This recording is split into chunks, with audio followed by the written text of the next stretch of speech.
Hello, set ഇംഗ്ലീഷിലെ അൺട്രാൻസ്ലേറ്റബിലിറ്റി എന്ന topic പരിചയപ്പെടാം.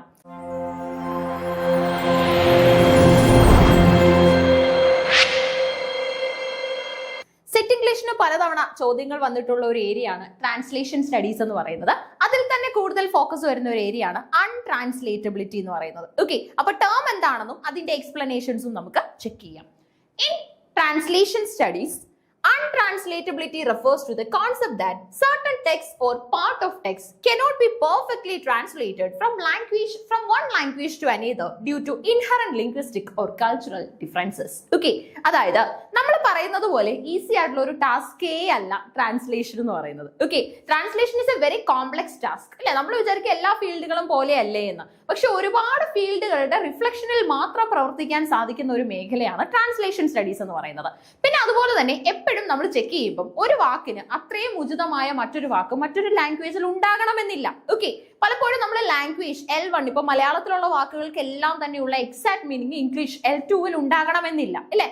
സോ അങ്ങനെയുള്ള കേസസിലാണ് ഈ അൺട്രാൻസ്ലേറ്റബിലിറ്റി എന്ന് പറയുന്ന ഒരു ഫിനോമിന ഒക്കർ ചെയ്യുന്നത്. ഓക്കെ, സോ അൺട്രാൻസ്ലേറ്റബിലിറ്റി എന്ന് പറയുന്ന ഒരു പ്രോസസ് എന്നൊക്കെ നമുക്ക് പറയാനായിട്ട് സാധിക്കും.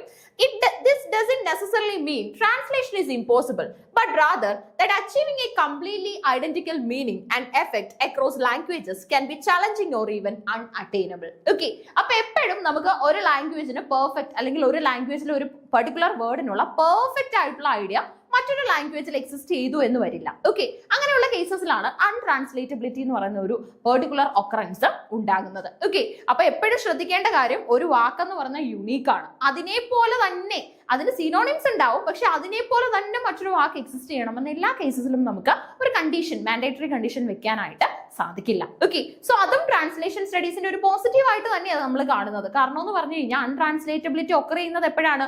ഒരു വാക്കിന് ഉചിതമായ മറ്റൊരു വാക്ക് മറ്റൊരു ലാംഗ്വേജിൽ ഇല്ലാതെ വരുമ്പോഴല്ലേ.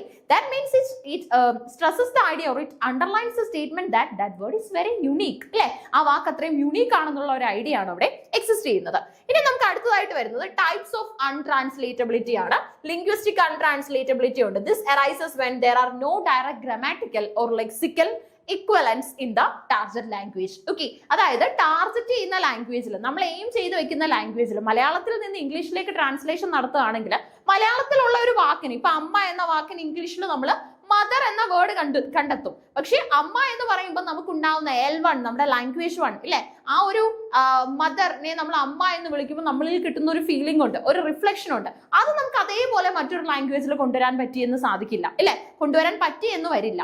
സോ അതുപോലെ തന്നെയാണ് ഇപ്പം ഫോറിൻ ലാംഗ്വേജുകളിലായാലും അവർ യൂസ് ചെയ്യുന്ന പല വാക്കുകൾക്കും മലയാളത്തിന് സിമിലർ ആയിട്ടുള്ള അർത്ഥങ്ങൾ ഉണ്ടായിരിക്കും, പക്ഷെ ഒരിക്കലും ആ ഒരു വേർഡിനെ മീറ്റ് ചെയ്യാനായിട്ട് ഈ വാക്കിന് സാധിച്ചു എന്ന് വരില്ല. Okay, there occurs the very important idea untranslatability. Okay, ഇനി നോക്കിക്കേ, for example, certain grammatical structures or verbs, tenses might be unique to one language, making direct translation difficult. Okay, അപ്പൊ യുണീക്ക് ആയിട്ടുള്ള ഭാഷകളിലാണ് ഏറ്റവും കൂടുതൽ ഈ ഡയറക്റ്റ് ട്രാൻസ്ലേഷൻ എന്ന് പറഞ്ഞാൽ unique ആയിട്ട്. ഓക്കെ, അതായത് യുണീക്ക് ലാംഗ്വേജുകളിലായിരിക്കും ഏറ്റവും ഡിഫിക്കൽട്ട് ആയിട്ട് ഈ ഒരു പ്രോസസ്സ് എക്സിസ്റ്റ് ചെയ്യുന്നത്. ഇനി കൾച്ചറൽ അൺട്രാൻസ്ലേറ്റബിലിറ്റി ഉണ്ട്. This occurs when cultural concepts, experiences or objects in the source text are not present or do not have direct equivalence in target culture. Examples include terms related to specific social customs, historical events or unique cultural artifacts. Okay, unique ആയിട്ടുള്ള cultural ആർട്ടിഫാക്റ്റുകൾ, അതുപോലെ തന്നെ social customs, ഇങ്ങനെയുള്ള കേസസിലാണ് ശരിക്കും പറഞ്ഞാൽ ഏറ്റവും കൂടുതൽ നമുക്കിത് മനസ്സിലാക്കാൻ പറ്റുന്നത്. ഇന്ത്യയിലെ, കേരളത്തിലൊക്കെ ഏറ്റവും കൂടുതലായിട്ട് നമ്മൾ ഫോളോ ചെയ്യുന്ന ഒരു പോയിന്റ് ആണ് അതിഥി ദേവോ ഭവ എന്ന് പറയുന്നത് അല്ലെ. ഇതിന് ഇംഗ്ലീഷിൽ മീനിങ് ഉണ്ട്. ദാറ്റ് മീൻസ് നമ്മൾ ഗസ്റ്റിനെ ഗോഡുമായിട്ട് ഇക്വേറ്റ് ചെയ്യുന്നു, ഇത്രയേ ഉള്ളൂ അർത്ഥം. പക്ഷെ അതിഥി ദേവോ ഭവ എന്ന ഒരു ലേബലില് നമ്മുടെ കൾച്ചർ അല്ലെങ്കിൽ നമ്മുടെ കസ്റ്റമാണ് പ്രൊമോട്ട് ചെയ്യപ്പെടുന്നത് അല്ലെ. ആ ഒരു സെയിം ഇമ്പോർട്ടൻസ് നമുക്ക് മറ്റൊരു ലാംഗ്വേജിൽ കിട്ടിയെന്ന് വരില്ല. അവര് ചിന്തിക്കുമ്പോഴും അങ്ങനെ തന്നെയാണ് അല്ലെ. ഇപ്പൊ നമ്മുടെ മലയാളത്തിൽ നമുക്ക് എല്ലാ വാക്കുകൾക്കും ഓരോ പ്രത്യേകം അർത്ഥങ്ങളും അതുപോലെ തന്നെ വിശേഷങ്ങളും ഒക്കെ തന്നെ എക്സിസ്റ്റ് ചെയ്യുന്നുണ്ട്. പക്ഷെ ഫോറിൻ ലാംഗ്വേജ് അല്ലെങ്കിൽ ഫോറിനേഴ്സ് ചിന്തിക്കുമ്പോൾ അവരുടെ വാക്കുകൾക്കുള്ള എക്സാക്ട് മീനിങ് നമ്മുടെ ഡിക്ഷണറിയിലോ അവർക്ക് കണ്ടെത്താനായിട്ട് സാധിച്ചു എന്ന് വരില്ല. ഓക്കെ, അപ്പൊ ഓൾ വേർഡ്സ് ആർ യൂണിക്. അതാണ് ഈ ഒരു തീമിന്റെ പിന്നിലുള്ള ഏറ്റവും വലിയ ഒരു ഐഡിയ എന്ന് പറയുന്നത്. ഇനി പെർസ്പെക്റ്റീവ്സ് ഓഫ് അൺട്രാൻസ്ലേറ്റബിലിറ്റി എന്ന് പറയുന്നത് ഒന്ന് സ്കെപ്റ്റിസിസം. എന്താ സ്കെപ്റ്റ്ഫുൾ ആകുക എന്ന് പറഞ്ഞാൽ ഡൗട്ട്ഫുൾ ആകുകയാണെന്നാണ് അല്ലെ. So some scholars like Georges മോർണിംഗ് argue that focusing on untranslatability can be unproductive and that translators should strive to find the best possible equivalent if even if it's not a perfect match അല്ലെ. അതായത് എങ്ങനെയും നമുക്ക് translation എന്ന് പറയുന്ന process നടത്തിയേ മതിയാവും. So അതുകൊണ്ട് തന്നെ ചെയ്യേണ്ട കാര്യം എന്താണെന്ന് വെച്ച് കഴിഞ്ഞാൽ നമുക്ക് കുറച്ചെങ്കിലും സിമിലാരിറ്റി തോന്നുന്ന വാക്കുകൾ കൺസിഡർ ചെയ്യാം എന്നുള്ള ഒരു ഓപ്ഷൻ ആണ് അവിടെ ഉള്ളത്.